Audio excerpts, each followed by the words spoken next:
What's up guys, welcome back to Deck Tech for Decks. I'm your host Caleb. If you want to support me, you can now follow me on Patreon. Not only is it the best way to support the channel, additionally you'll get more say in what decks I cover. Special shout out to all of you high contributing patrons. Newsome, you rock. Additionally, you can use that TCGplayer link in the description down below, or as always, just liking, commenting, subscribing will do the trick. Now let's get into today's Deck Tech with the War Doctor. And honestly, I think this guy's a contender for the strongest Doctor, mostly because of his interaction with Cascade. If you don't know how Cascade works, you're going to cast a spell, and let's say the spell's, I don't know, 5 CMC, you're going to flip cards from the top of your library, exiling each one until you hit a card that's CMC 4 or less, and then you get to cast that spell for free. Now, the way the War Doctor works is he is going to get a time counter for each one of those cards that you exile, which is going to be extremely broken, especially when we pair him up with Susan. Now, why Susan? And honestly, it's because, guys, we are not running any 1-drops in this deck. None. I know, no Soul Ring. What the heck am I doing? Basically, we're going to do this. We are going to give Susan Cascade in some form, and then once we can cast Susan with Cascade, we can just throw her onto the battlefield, and then we will shuffle exile every single card in our library. That's going to give us, I don't know, maybe 80 time counters on our Doctor, and then we can just swing in and deal 80 damage to one of our opponents. Yeah, kinda busted. Additionally, there's a lot of other cards in the deck that we can use to give Cascade to other cards, like the TARDIS, so if we just happen to give one of our 2-drops Cascade, that's the game.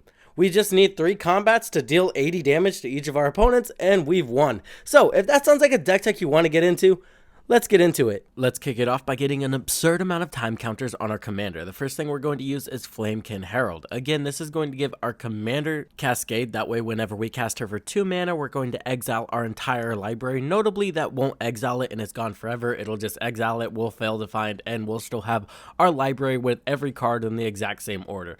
Dark Apostle is going to be another solid way to give one of our cards Cascade. As long as we cast a non-creature card that's 2 CMC, the exact scenario is going to happen. We exile the entire library, and our commander is just going to get a ton of time counters.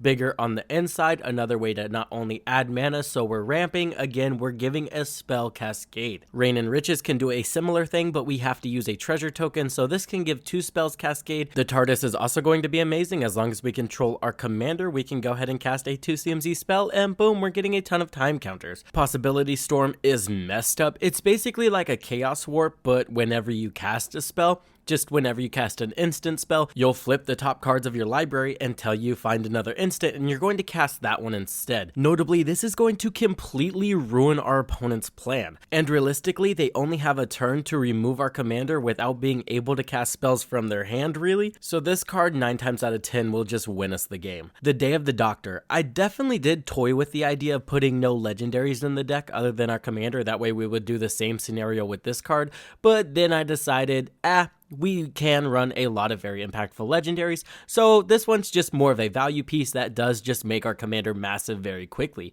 Atali, not only will this guy throw a healthy amount of time counters on our commander, again, he just generates a ton of value. Guff Rewrites History is kind of like a Chaos Warp, but it kind of works like Possibility Storm, so you are going to get a ton of time counters off of this, and it can result in you just winning the game on the spot. Ensnared by the Mara, another card that's just going to force our opponents to exile a ton of cards one at a time, making sure our commander's getting huge. Plarg and Nasari is not only a solid way to steal some of our opponent's value, additionally, again, we're just making our commander massive. Rocco Street Chef, this one's just going to put a lot of counters on our commander, while also putting a lot of 1/1 counters on some of our other creatures. This is going to make it to where we can kind of win through combat damage. Trios of Chaos, this is a Cascade spell that has retrace, so we can cast it again and again and again, getting a ton of value and putting a ton of counters on our commander. Into the Time Vortex, this is another one that has Cascade and Rebound, so we're going to get 2 casts off this. If we get our commander big enough, we can generate near infinite mana with something like a Neheb, so cards that are recastable are going to be amazing. Bloodbraid Elf, just a solid 4-drop that has Cascade. Natural Reclamation, removal spell with Cascade. Call Forth the Tempest, this can be a solid board wipe with, again, Cascade. Jessica's Will, Underworld Breach, and Wheel of Misfortune. Now, these three can kind of make a combo to where you can draw your entire deck, get infinite mana, but you do need a lot of things to make that happen. One, someone has to have 7 cards in their hand, but Wheel of Misfortune can take care of that. Now, our Jessica's Will is able to generate 7 red mana, so we can exile 3 cards from our graveyard to cast Wheel of Misfortune again, putting more cards in our graveyard, exiling 3 cards, casting Jessica's Will, and we can just go off from there. The only thing that stops this combo is if, one, you choose the least total of life to pay into Wheel of Misfortune, causing you to not wheel. Now you don't have cards to exile from your graveyard, but that does cause all 3 of your opponents to kind of unify, and they have to all pick a number that's higher than your number, but they have to do this without talking, because remember, you're at the table and you can hear what they say. The other thing that stops this is you never get going in the first place because they all choose 0 and none of them wheel, and they don't have 7 cards in their hand, so you can't generate enough mana. But if all goes well, we can essentially draw our deck and exile a ton of cards, buffing our commander to the moon. Very complicated and a lot of what ifs, but it's a solid combo that works. Professional Facebreaker, our commander is going to be attacking a lot, so it's going to be easy to rack up a lot of treasure tokens. Lysel will also trigger every time we exile only 1 card, giving him 2 time counters instead of 1, so now he's racking up twice as fast. Lelia's just in this category because she works exactly like our commander, so if she's on the battlefield, we could end up with an 80-80 Lelia while we also have a commander with 80 time counters on him. Moving on to the core of the deck, I wanted some extra combat, so Karlach and Mirag are going to be perfect in this deck. Seize the Day is also a solid card that can kill all 3 of our opponents in 1 turn, right? We get our normal combat, then we cast Seize the Day, do the flashback thing, and everybody's dead. Canopy Cover, Alpha Authority, and Lightning Greaves with Swiftfoot Boots are just going to be some solid protection pieces for our commander. They're going to want to remove him as soon as they figure out how busted he is. Wolfgar's going to double up on his attack trigger, which is going to be busted. Strionic Resonator can do the exact same thing, and then Feldorn's just kind of in the deck as some added value. Moving on to card advantage, I like Rin's Resolve and Reckless Impulse here. Not only will it add a counter on our commander, additionally it's just going to make sure we're drawing into the key pieces we need to draw into early game. Snake Umbra is going to double as protection and also card advantage. Notably, it triggers on damage, so that will count combat damage and his damage trigger, so if we connect with our opponents, we can draw 2 cards with this a turn.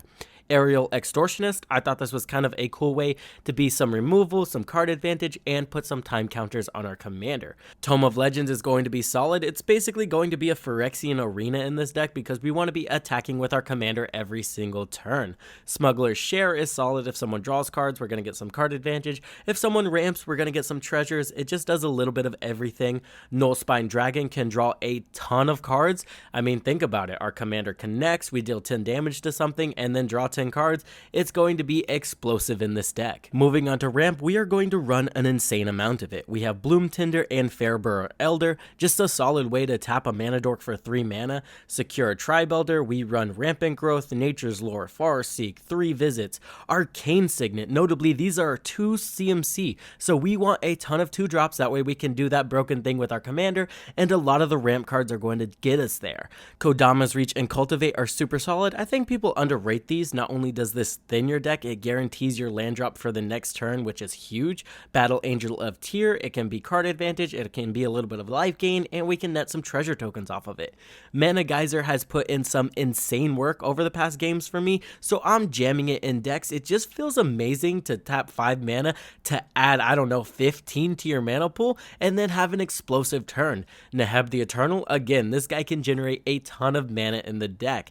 This is going to make it to where you can draw into your pieces easy. With that convoluted combo I told you earlier, this guy can remove a part of it by just adding a ton of mana to your mana pool. Smothering Tithe is not only going to be amazing with Professional Facebreaker, additionally we just have a lot of high CMC cards, so generating a ton of treasure tokens sounds like a no-brainer. Moving on to removal, we have the Pandorica. Guys, this card's going to be annoying, and this is not going to be the last time you see it in one of my decks. Phasing out something can be incredibly broken, especially in Commander, because phasing out does not change zones, so they will not get the opportunity to put their commander in their command zone. Nope, it just gets put in the box. So not only can you phase out your permanents as a form of protection, you can just screw your opponents over. So it's going to be a solid staple in Commander.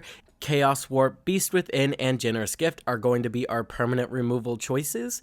Naturalize can also destroy those artifacts and enchantments. Blasphemous Act is just a very efficient board wipe. We have Chain Reaction, again another very efficient board wipe. Austere Command can not only hate out artifact or enchantment strategies, it can also be very flexible for what we want to remove, hating out token strategies while keeping our commander safe. That's going to do it for the deck tech, guys. Hey, let me know after seeing these interactions, seeing this commander, if you think this is the strongest doctor as well. As always, if you want to help this channel out, following me on Patreon is the best way to do that. You'll get more say in what deck techs I cover. Special shout out to all of my patrons. I couldn't do it without you guys. I appreciate every one of you. As always, I hope this helped you in your deck building endeavors, and I will see you in the next one.